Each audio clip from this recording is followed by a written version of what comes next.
Assalamualaikum warahmatullahi wabarakatuh dan selamat datang dalam dokumentari istimewa kami yang akan kami bawakan keindahan dan keunikan budaya negeri Sarawak. Sarawak yang terletak di Pulau Borneo ini adalah tempat yang begitu menakjubkan. Ia adalah tempat yang ada pelbagai kumpulan etnik yang hidup bersama bagi memastikan warisan mereka terjaga. Dalam video ini, marilah kita menyelami adat resam dan budaya yang ada di negeri Sarawak, terutamanya kepada dua etnik iaitu etnik Iban dan etnik Bidayuh. Dalam dokumentari ini, kami akan menerangkan tentang perkahwinan dan kematian bagi kedua-dua etnik tersebut. Adat perkahwinan dalam kaum Iban memiliki pelbagai cara yang menarik dari segi memilih pasangan, merisik dan terdapat juga satu tradisi yang menarik iaitu indu tangkap, indu berap. Mesti ramai yang tertanya-tanya apa itu indu tangkap, indu berap. Jadi, mari kita menculik orang. Kaedah indu tangkap indu berap ini merupakan satu kaedah di mana gadis pilihan hati yang ingin dijadikan sebagai menantu akan dibawa lari tidak kira apa aktiviti yang dilakukannya sewaktu itu. Contohnya seperti ketika mandi atau ketika bangun tidur atau angkat air di tepi sungai sekalipun. Niganama dan Nigarita bermaksud melarikan gadis bukan untuk dibunuh atau dijadikan hamba abdi, bahkan untuk memperoleh nama dan status sosial yang tertinggi dalam masyarakat Iban.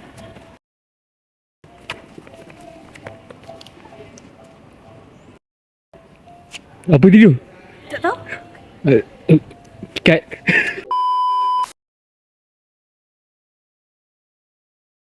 Proses adat ini merupakan satu proses yang agak lama bagi kedua-dua pihak. Okey, jadi kebiasaannya sebelum suatu pasangan itu berkahwin, mereka perlulah melakukan satu majlis ni yang dikatakan sebagai gawai hantu. Itu upacara untuk menghalau roh jahat di rumah pengantin tersebut supaya rumah tersebut suci dan juga perkahwinan tersebut berjalan dengan lancar lah. Apabila gawai hantu telah dilakukan, pasangan lelaki dan wanita akan melakukan satu proses yang dikatakan sebagai berandau. Ini merupakan upacara pertukaran hadiah antara pengantin lelaki dan juga pengantin perempuan sebagai tanda persatuan antara dua keluarga. Dan setelah berandau telah dilakukan, satu perarakan akan dijalankan ataupun berjalai di mana pengantin dan keluarga dia kebiasaannya akan mengenakan pakaian adat. So dari pengantin perempuan tu nanti mereka akan berjalan pergi ke rumah keluarga pengantin lelaki dan juga diiringi dengan muzik tradisional. Maka satu gawai akan diadakan ataupun kami Iban panggil dia sebagai bergawai, di mana upacara resepsi perkahwinan akan dijalankan dan yang melibatkan pelbagai aktiviti menarik seperti tarian, nyanyian dan juga kami menyediakan pelbagai makanan tradisional menarik seperti ayam panso dan juga penyaram. Dan sebagai penutup, upacara renung dilakukan di mana hadiah dan juga makanan yang telah diberi semasa upacara berandau tadi akan dibuka di hadapan semua halayak rumah panjang yang hadir untuk melihat hadiah yang telah dibuka sebagai tanda penghargaan kepada mereka yang telah hadir dalam perkahwinan. Begitu. Tidak, ini merupakan pertama kali saya mendengar tentang adat indu tangkap, indu berap.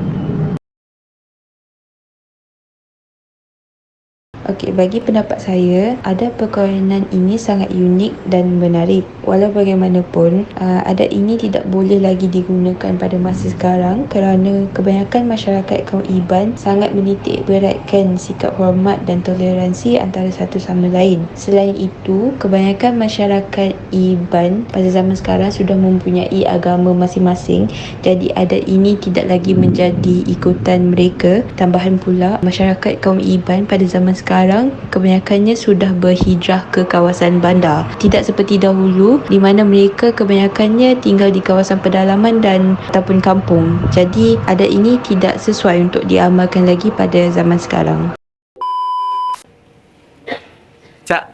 Okey, bagi adat perkahwinan Bidayuh pula, mereka amalkan cara yang sama sahaja seperti orang Melayu iaitu mereka meminang, bertunang dan berkahwin. Namun mereka tiada upacara merisik. Ada lagi satu fakta yang anda perlu tahu tentang Bidayuh.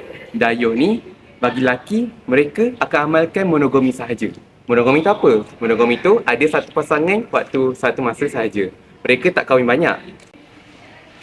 Masyarakat Bidayuh ini juga mempunyai nilai etika yang sangatlah tinggi kerana mereka tidak dibenarkan untuk melakukan pergaulan bebas antara lelaki dan perempuan. Jika mereka ditangkap, mereka akan didakwa di hadapan pemimpin mereka dan akan diberikan hukuman maupun denda. Selepas denda itu diberikan kepada mereka, mereka juga dapat melakukan perkahwinan itu sekiranya mendapat persetujuan antara pihak lelaki dan wanita, dan proses perkahwinan ini dipanggil sebagai bertangkap. Dalam adat kaum Iban, sekiranya berlaku kematian, berita sedih ini akan disampaikan kepada saudara mara atau dikenali sebagai berpadal dengan kadar segera. Mayat tersebut akan diuruskan dengan teliti dan dengan penuh hormat. Mayat akan berada di dalam rumah panjang selama 2 hari bagi menunggu kedatangan saudara mara yang jauh. Sebelum lubang kubur digali, satu upacara kecil dijalankan iaitu upacara menyembelih ayam. Darah ayam ini akan disiram ke atas kawasan tanah kubur tersebut untuk pengisian tanah iaitu untuk mententeramkan dewa-dewa tanah. Proses berkabung berlangsung selama sebulan hingga 3 bulan. Semasa tempoh berkabung, semua kegiatan sukaria tidak dibenarkan di dalam rumah. Sebarang bentuk hiburan melalui radio atau televisyen sekalipun juga tidak boleh dimainkan.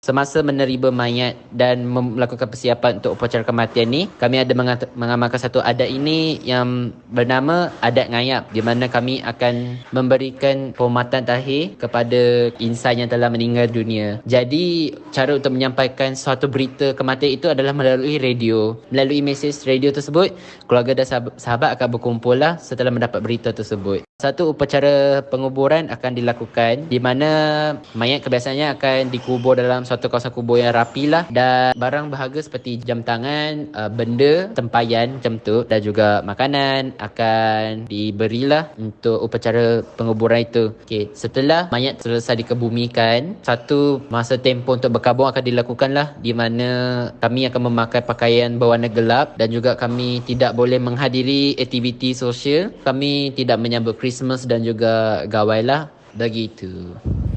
Bagaimana pula dengan adat kematian di kalangan kaum Bidayuh? Setelah mendengar kematian, ibu bapa dan sahabat akan segera menziarahinya. Yang uniknya, kaum wanita akan menyanyikan satu mantra bertajuk empesan yang bermaksud kata-kata terakhir kepada si mati. Setelah nyanyian ini, mereka akan memakaikan mayat itu dengan pakaian yang indah serta dibalut dengan kain putih dan diletakkan di atas tikar pandan. Setelah itu, mayat akan dibakar ataupun ditanam. Setelah tamatnya upacara pengebumian, mereka akan mencuci tikar pandan itu untuk menghilangkan bau mayat. Seterusnya, ingin mengelakkan semangat si mati itu kekal. Inilah sedikit sebanyak tentang adat resam dan budaya kaum Iban dan Bidayuh. Sekian sahaja daripada kami. Terima kasih. Bye-bye. Bye. Bye. Bye. Bye. Bye.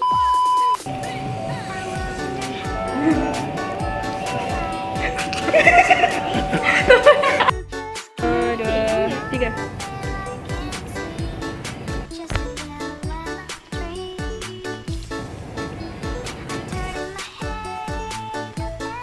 Dah. Dah.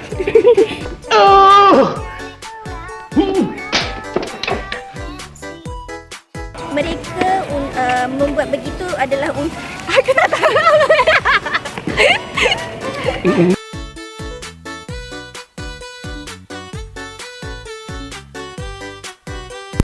Mai tak buka.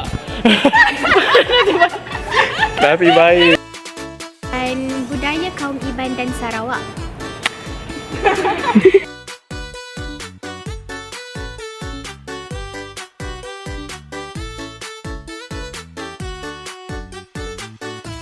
Teh dan diletakkan di atas tikar yang ada bau pandan.